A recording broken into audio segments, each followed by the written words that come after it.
Any thought, ఎంత great thought అయినా సరే, మహాత్మా గాంధీ అహింస కూడా దాన్ని మీరు ఇన్స్టిట్యూషనలైజ్ చేసి కోడ్ చేసి దాన్ని ఒక కాన్స్టిట్యూషన్లో తయారు చేస్తే కొన్నాళ్ళ తర్వాత ఖచ్చితంగా ఫాల్ట్ వచ్చి తీరుతుంది. దాన్ని మనం అప్డేట్ చేయాల్సిందే, సవరించాల్సిందే. ఎందుకంటే మనకి వేదకాలం నుంచి చెప్పబడింది, ధర్మం కాలంతో పాటు మారుతుంది, సత్యం మారదు. బట్ ధర్మం మాత్రం కాలంతో పాటు మారుతూనే ఉంటుంది. అది మారకూడదు, ఇంకా అట్లాగే ఉండాలి అనుకుంటే అది మూర్ఖత్వం, ఛాందసం అవుతుంది. అప్పుడు అది చచ్చిపోతుంది. ఎందుకంటే కాలం అందరినీ తొక్కుకుని ముందుకు వెళ్ళిపోతుంది, ఆగదు.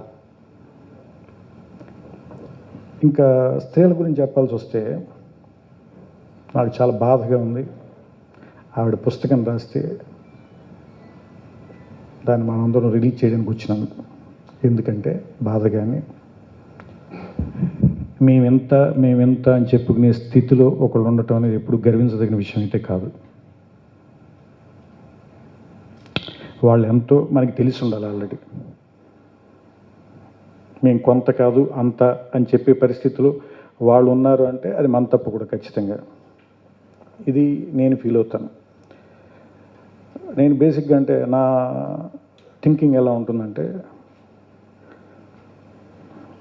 మా అమ్మ చిన్నప్పుడు మా అందరికీ తలంటు పోసేది కుంకుడుకాయతో.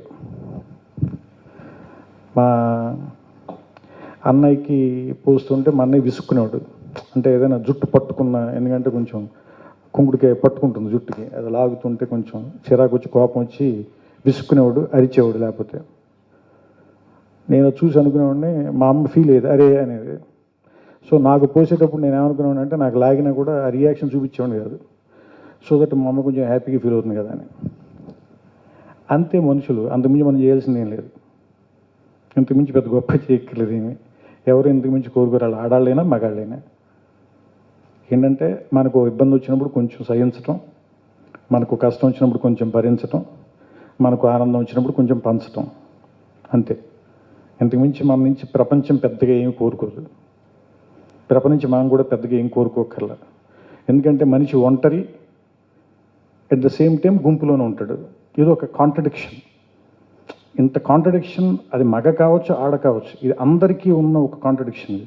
సో దీనివల్ల మనకి ఎప్పుడైతే కాంట్రడిక్షన్ ఉందో ఆ ఏరియాలో వాల్యూస్, దాని గురించి కొట్టుకోవటం, తిట్టుకోవటం, ఇది ఆగకుండా జరుగుతూనే ఉంటుంది. ఈ సంఘర్షణ నిత్యం ఉంటుంది. ఎందుకంటే మనం ఎదుగుతూ ఉన్నప్పుడే మనలో క్వశ్చన్ వస్తుంది. క్వశ్చన్ ఆగిపోతే ఇంక మనం ఎదగటం ఆపేసినట్టు.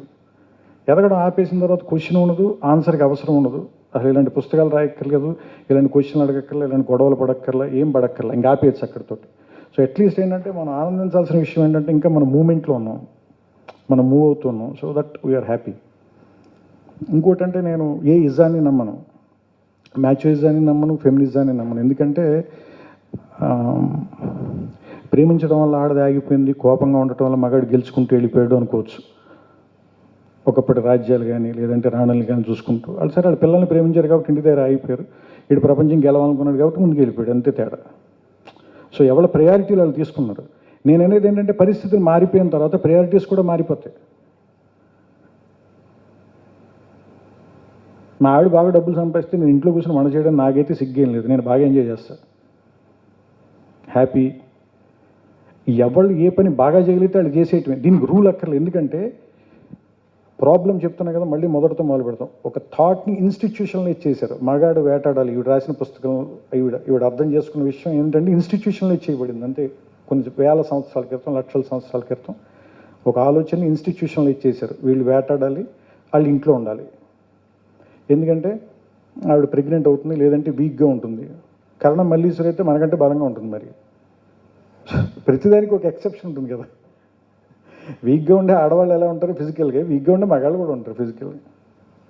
సో అంటే అది ఆల్టర్ అవుతూనే ఉంటుంది. అది దాన్ని మనం ఏం చేసామంటే దాన్ని క్యాప్సూల్లో పెట్టేసి రాక్ మీద రాసేసి దాన్ని ఆ ట్యాబ్లెట్ని స్టోన్ ట్యాబ్లెట్ చేసేసి ఇంక దానికి ఒక శ్లోకం రాసి అవసరమైతే దానికి ఒక మాత్రా ఛందస్సు కూడా కనిపెట్టి అవసరమైతే దాన్ని 32 అక్షరాలు రాసి అనుష్టుప్ అని మంత్రం అని కూర్చోబెట్టేసాం కూడా మనుషుల్ని.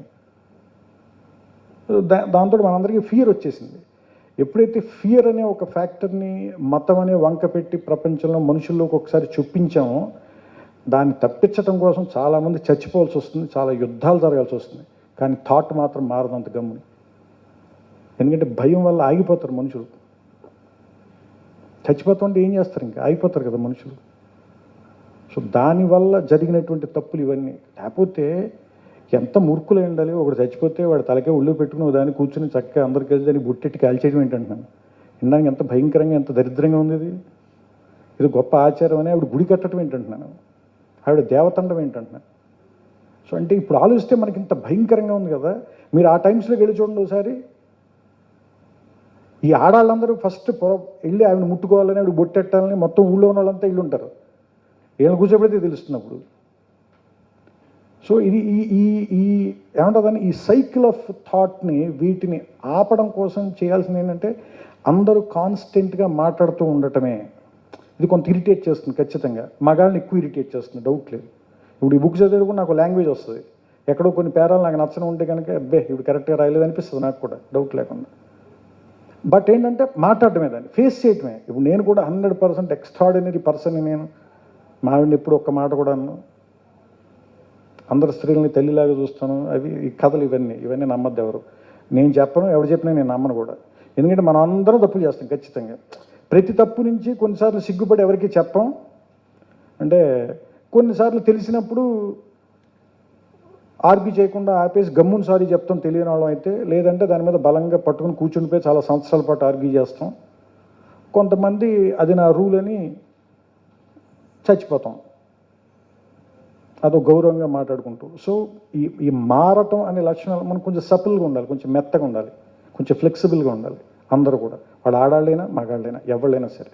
సో మనం పిల్లల్ని పెంచేటప్పుడే నాకు తెలిసి ఈ థాట్ చిన్నప్పటి నుంచి కొంచెం మాట్లాడే విధానంలోనే వాళ్ళలో ఇంబైబ్ చేస్తే మంచిదనేది నా ఉద్దేశం బేసిక్గా. అంటే నేను కొన్నిసార్లు మాట్లాడడానికి ప్రయత్నించే చిరునవ్వుతో ఇలాంటి సినిమాల్లో. అంటే మగాడి కంటే ఉద్యోగం వస్తే నాడు జీవితం, ఆడదంటే పెళ్ళి అవ్వటమే దాని తాలూకు లాస్ట్ రిసార్ట్ లాగా మనం ఇవి చాలా సంవత్సరాలుగా అలవాటు చేశాను. నాకు పాత సినిమాలు చూస్తే కొన్ని సినిమాలు ఎంత ఇరిటేషన్ అంటే, అదేదో సినిమా ఉంటుంది శాంతి నివాసం, ఎందులోనో మొగుడి సాక్షులు ఆవిడ పౌడర్ వేసి దేవిక పాట పాడుతూ వాడికి సాక్షి చుట్టూ వాడికి అది తెచ్చాడు, వాడికి చేతులు లేవే ఏంటి, అది దొడుక్కోలేడు, వాడి సాక్షు. చాలా దరిద్రంగా ఉంటుంది అది. సాక్షులు తొడగటం ఏంటి అసలు, చాలా అన్యాయమైన విషయం అది. సో అంటే ఇలాంటివి మనం ఏం చేసామంటే అదొక దానికి మంచి మ్యూజికల్గా, ఆ తప్పు మంద కూడా, దాన్ని చాలా మంచి మ్యూజికల్గా మంచి సాహిత్యం రాసి అలాంటివన్నీ జాగ్రత్తగా ఇంజెక్ట్ చేసి తోసేసింది జనంలోకి. అవన్నీ ఏంటంటే వాటి నుంచి వెనక్కి రావడానికి, అంటే ఇదే ఎక్స్పెక్టేషన్ నెక్స్ట్ జనరేషన్కి ఇచ్చాం, అదే ఎక్స్పెక్టేషన్ వాళ్ళ తర్వాత జనరేషన్కి ఇచ్చారు. అది జరగకపోతే వీడు హర్ట్ అయిపోతాడు. వీడు సాక్స్ పెళ్ళని చూస్తూ ఉంటాడు రోజు. పాప ఆవిడకి అర్థం కాదు, సాక్స్ వేసుకోలేకపోతే దగ్గర పెట్టి వెళ్ళిపోద్ది. వీడు హర్ట్ అవుతాడు. దీనివల్ల విడాకులకు కూడా జరగచ్చు ఇలాంటివి. సారీ, నాకంటే ఏ ఇష్యూనైనా సీరియస్గా మాట్లాడడం రాదు. ఇంకేమొస్తుంది ఇప్పుడు, ఇంత వయసు వచ్చాక ఇంకా రాదు, ఇట్లా వెళ్ళిపోవటమే కొన్ని జీవితాలు అంతే. సో అంటే నాకు ఎవరు ఎదుర్కొన్న కెమెరాలు అంటే ఏం మాటలు తెలియదు. నేనే ఎవరినో ఒకరిని ఎత్తుక్కుని ఇంకా వాళ్ళతో మాట్లాడుతున్నా. వాళ్ళే నా సభ అంతా తమనే. సాయితే నా సంభాషణ. ఇద్దరు మగాళ్ళని కూర్చొని ఆడాళ్ళ గురించి మాట్లాడుకుంటున్నారు, అతను వింటున్నాడు కూడా. సారీ అండి, సారీ. నేను మీ బుక్ని ఏమంటుందండి, మీ బుక్ తాలూకు సీరియస్నెస్ కాదు, మీరు అర్థం చేసుకుంటున్నారు కదా నా కోపాన్ని. కోపం ఎక్కువైనప్పుడు ఏం చేయలేనప్పుడు హ్యూమరే వస్తుంది. కోపం ఎక్కువైపోయినప్పుడు ఏం చేస్తాం, ఎందుకంటే వెళ్ళి కొట్టేయలేము, వార్లు ఇవి చేసేయలేము. కాబట్టి దాని నుంచి వచ్చే హ్యూమర్ ఇది. ఇంకా ఆనందంగా ఉండొచ్చు మనుషులు, నాకు తెలిసి ఇంకా సంతోషంగా ఉండొచ్చు, ఇంకా సుఖంగా ఉండొచ్చు, ఇంకా ఈజీగా ఉంటే కనుక. ఒక ఎగ్జాంపుల్ చెప్పి దీంతో పూర్తి చేసేస్తాను. అంటే మనం సంవత్సరాల తరబడి మనం ఎలాగా ఒక ఆలోచన తప్పుదోవ పట్టిస్తూ వచ్చాము. చాలామంది ప్రవక్తలు కానీ పెద్దవాళ్ళు కానీ, ప్రవచనాలు చెప్పేవాళ్ళతో సహా, సినిమాలు తీసేవాళ్ళతో సహా, సాహిత్యం రాసేవాళ్ళతో సహా అందరం. నేను రామాయణం చదివాను మొన్న ఈ కరోనా టైంలో. వాల్మీకి రాసింది ఒరిజినల్ వాల్మీకి రామాయణం 28,000 శ్లోకాలు చదివాను. ఒక 3-4 నెలల పైన పట్టింది. అందులో చదివితే చాలా గ్రేట్ ఒక విషయం అందులో అనిపించింది. అంటే అహల్య వృత్తాంతం మనం అందరం వినే ఉంటాం. ఆయన శపించాడని, ఆవిడ రాయిలాగా అయిపోయిందని, తర్వాత రాముడు వచ్చి తగిలిన తర్వాత ఆవిడ మళ్ళీ అహల్యగా మారిపోయిందని. ఈ మొత్తం కథలో మనకి ఇన్ని అబద్ధాలు చెప్పారంటే, ఇంద్రుడేమో, నేను దాని మీద అహల్యను పెద్ద ఏమంటుందని ఒక కామెడీ ట్రాక్ కూడా తీశాను నేను. ఇంతకు విచిత్రం ఏంటంటే, అహల్య తాలూకు ఇంటికి వచ్చినప్పుడు ఇంద్రుడిలానే వచ్చాడు, గౌతములాగా మారువేషంతో రాలేదు. తర్వాత ఆవిడని వాళ్ళ హస్బెండు ఆవిడ గొడవపడి నువ్వు ఎట్లాగా ఇంద్రుడితో ఎఫైర్ పెట్టుకుంటావు అని గొడవపడు, తిట్టు, ఆవిడని కొట్టు, హింసించు, ఆర్గ్యూ చేసు, గొడవ పడలేదు. వాళ్ళిద్దరూ మాట్లాడుకుని సాల్వ్ చేసుకున్నారు. దాన్ని ఆవిడ ఏమని అడిగిందంటే, ఇప్పుడు వాళ్ళకి బాగా అర్థమయ్యే భాషలో చెప్పాలంటే, I will take my time అవుతుంది, సో నీకు రిపెంటెన్స్కి టైం ఇస్తాను తీసుకో అన్నాడు. సో ఆ టైంలో ఆవిడ ఎవరు డిస్టర్బ్ చేయకుండా ఉండటం కోసం ఆవిడ ఒక రాయిలాగా ఉంది.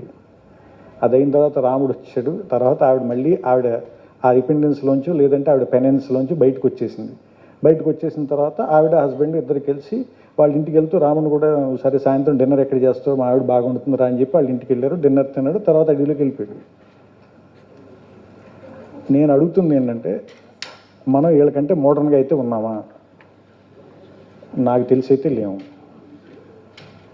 గౌతముడు అహల్య కంటే మోడర్న్గా మనమైతే లేము. మనం ఇలా ఉంటే చాలు, ఇంతకు మించి ఇంకెవరో ఉండక్కర్లేదు. ఇది నాకు అనిపించిన విషయం. సార్ సార్ సుబ్రహ్మరెడ్డి గారు సార్ కూర్చోండి సార్. ఎవర్గ్రీన్ సుబ్రహ్మరెడ్డి టైంకి వస్తాం సార్, మీరే కాదు సార్. సాదరంగా స్వాగతం పలుకుతున్నామండి. సుబ్రహ్మరెడ్డి గారు నమస్కారం అండి. లక్నో ఢిల్లీ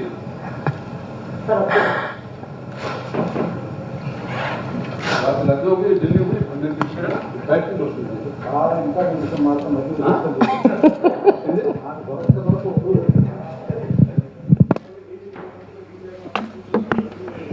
ఈ టైంలో మీరు వచ్చి డిస్టర్బ్ చేశారు మీరు.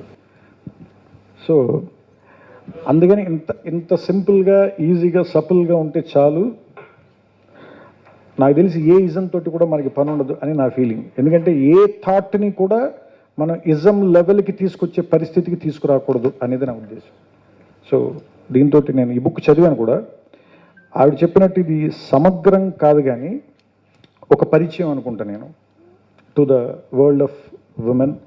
లేదంటే అందులో చాలామంది వాలరీ ఉన్న వాళ్ళు ఉన్నారు, చాలా ఇన్వెన్షన్స్ చేసిన వాళ్ళు ఉన్నారు, ఏమంటారు అన్ని రివోల్ట్ చేసిన వాళ్ళు ఉన్నారు. అలాంటి వాళ్ళందరూ అది చదివినప్పుడు నిజంగా ఇట్స్ వోల్గా గారు చెప్పినట్టు ఇది హ్యాండ్ బుక్ లాంటిది. యాక్చువల్గా you can carry in your bag. ఎప్పుడైనా ఒక మెట్రో స్టేషన్లోనో బస్ స్టాప్లోనో సమయం దొరికినప్పుడు యూ కెన్ బ్రౌజ్. ఖచ్చితంగా మీరు ఏ పేజ్ తీసినా అందులో మీకు టేక్ అవే ఉంటుంది. So I hope you all will like it. మగాళ్ళు కూడా.